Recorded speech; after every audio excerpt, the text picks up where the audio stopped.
I've been watching you, a la la la la long, a la la la la long, long, long, long, long. Come on, a la la la la long. I'm going to teach you how to make my fish tacos. The ingredients you see here are tomatoes, serranos, cilantro, and this is for the salsa. And onion. This is for the salsa that I will be putting on my tacos, and you will see the description in the description box the ingredients and recipe for this salsa. I will also be making this salsa in another video. This that you see here is my chopper. You can buy it online or at Walmart, and it's very practical to have because it's easy and fast. So all I can tell you is go ahead and buy it. This is awesome. I love my chopper, and hopefully you will like it too. I will be having probably a what do you call it? A little raffle for when I'm on my 1,000 subscribers. I will raffle one of these, or maybe two, you never know. Okay, do not use these kinds of chiles that you see like these, or like have black on them and stuff. That's how they came in my bag from the grocery store. Make sure you don't use those because they don't work. So we keep chopping our onion.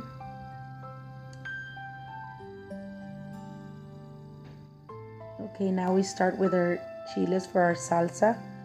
I have 6 chiles serranos and 5 tomatoes. These are kind of like Roma tomatoes, but you can also get the regular ones, which would be like medium size.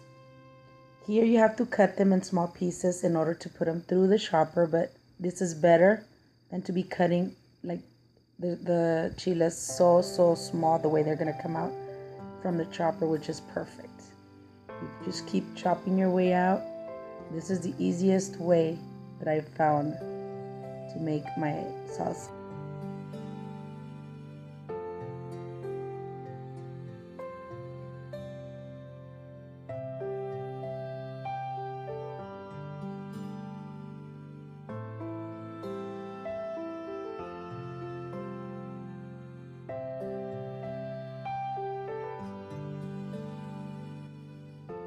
Once we're done with our chiles, then we're going to start with our tomatoes. And same procedure, I cut them in quarters, and you just start chopping your way through your tomatoes.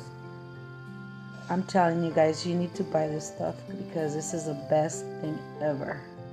There's a couple of bigger ones of these choppers, but hey, whatever I could get, this works for me. It works for everybody. Like my kids have one, everybody has one, and I love it, and they love it. So yes, I really 100% guarantee you will love this. So you go ahead and keep chopping your way. See, this is it. Oh, and I forgot to record where I was cutting the cilantro. The cilantro, I cut it with my knife. And there you go. There's your salsa.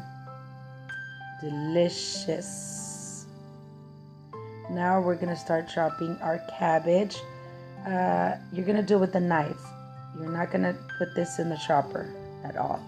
It will come out very, very small. There's other ones that are big. Look, see? This is the size you want it. There's other choppers out there that you can actually use to make this kind of cut. But they're expensive. It's more expensive, I'm sorry. Expensive? No, not a word. This is for my fish taco spread.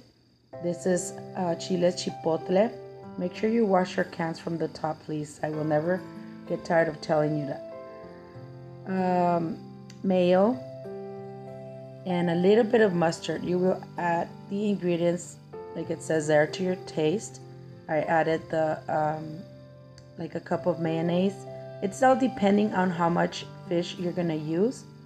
So right here I'm just using these. I think I used like 3 chipotles in here, or 4, because my grandkids were going to eat from these tacos too. And then I added, as you see, the liquid from the chiles. But then I will add some more because I like it more, a little bit more spicier. And since my grandkids were gonna eat this, I didn't put more chiles. So, but it's still delicious. You can add some lemon in here too. You can add sour cream. You can add whatever you want. Everything I make to my pleasure, for my taste. So you make it to your taste, okay? There is no right or wrong on how to make this sauce. Here I'm adding more of the juice for more flavor. And here you go. It's done. It's delicious, not spicy at all. It's just perfect. You will love this sauce. It is delicious.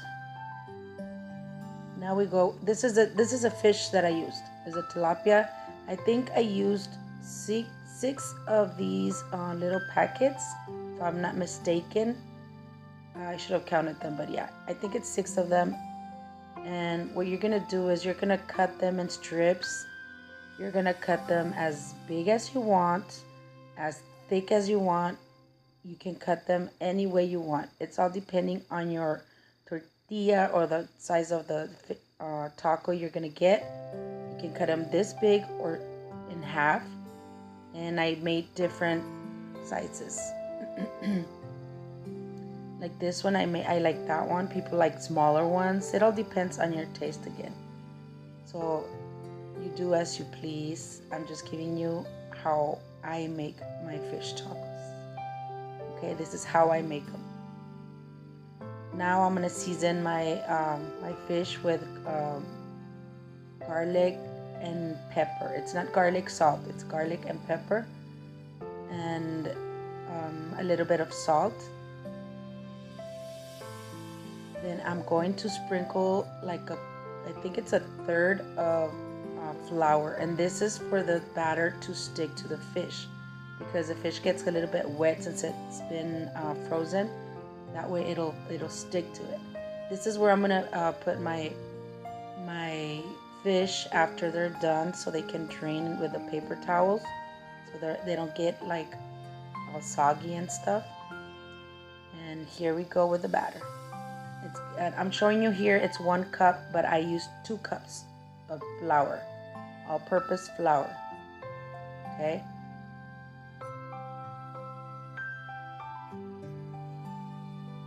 Yes, 2 cups of flour.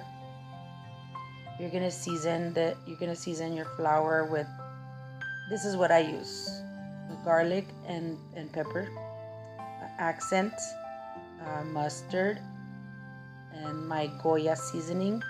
I was missing my chicken bouillon, and then I added some. I always add, instead of baking powder, I add a whole beer. And again, depending on how much batter you want, that's how much liquid you're gonna need for it. Here I would just be using half of the beer. It doesn't matter what kind of beer. It's the beer you like. Okay. I'm adding the mustard right here. Again, everything is at your taste. If you like more mustard, more flavor, go for it. You add whatever you want. And right here I am going to add the rest of the beer, because the batter obviously needs to be in a very thin consistency. Not too thin. It has to be a pancake batter. I forgot something here. 2 things, and I will show you right now. One is I forgot. Look, I'm telling you, I forgot something. And yes, it's an egg. So I will put that in the description box below. That way you don't forget, like I did. Then I will add a little bit of oregano, which I also did not put in the ingredients before. And it's just a pinch. The batter has to be, like it says here, pancake batter consistency. Not too thick, not too thin. You taste it, and yes, you can taste it. You're not gonna die. I'm not gonna die. I didn't die. I'm here. So yes. Well, after I tasted it, since I forgot to use my chicken bouillon, because I never put salt in this. I never do. At least not in the batter. So since I forgot my tablespoon of chicken bouillon, I used salt, but you can use the chicken bouillon or salt, again, depending on your taste. You mix until it's all ready. Here I'm gonna put some oregano, and it's just a pinch of it, just, you know, to give it that little oomph, little punch, I mean. Now we're gonna we're gonna test our oil. And it wasn't ready. I usually use a thermometer, which would be at 350, but there was a lot of going on in the background, so I kind of forgot. But yes, it's not ready. Once it goes to the temperature of 350, and I'm sorry for the sound behind me. This always happens to me when I do voiceovers like this. Anyways, you keep testing it until you see that the fish starts floating and it's brown, golden brown, not dark, just the golden brown. So right here, I'm telling you that it's ready, and we're gonna start making our fish tacos. Well, our fish. People, you need to taste these tacos. Oh my God, as I'm seeing this, I am hungry. And now I want some fish tacos, and I think I'm gonna make this for dinner today. There. Once you put the fish inside the oil, do not let it just go like I'm gonna do right here. What happened to me here, hold on, there. It fell from my tongue, so yes. Just kind of slide them around over the oil so they don't get stuck on the bottom of the pan. Because once they get stuck on the bottom of the pan, they're gonna like burn on you. So here I'm doing this. They're frying and getting all pretty and golden brown. And these are ready and deliciously good to go. You just keep going and going until you're done with all the fish. See, here's another batch. Well, here you won't hear what's going on in the background, but yeah, they were my grandkids and everybody and my kids in the background making noise and stuff, which I love that because I hardly see them here in my house. So there's my fish. Now everything else is prepared. I'm showing you like the fish fried, cabbage, the salsa, lemons. I forgot to show you here a sour cream. You can listen to my daughter here because again I'm doing a voiceover, but she's saying that she loves them. Do not use use regular sour cream. And here you go, guys. If you like it, please subscribe, like, and I'll be seeing you in another voiceover.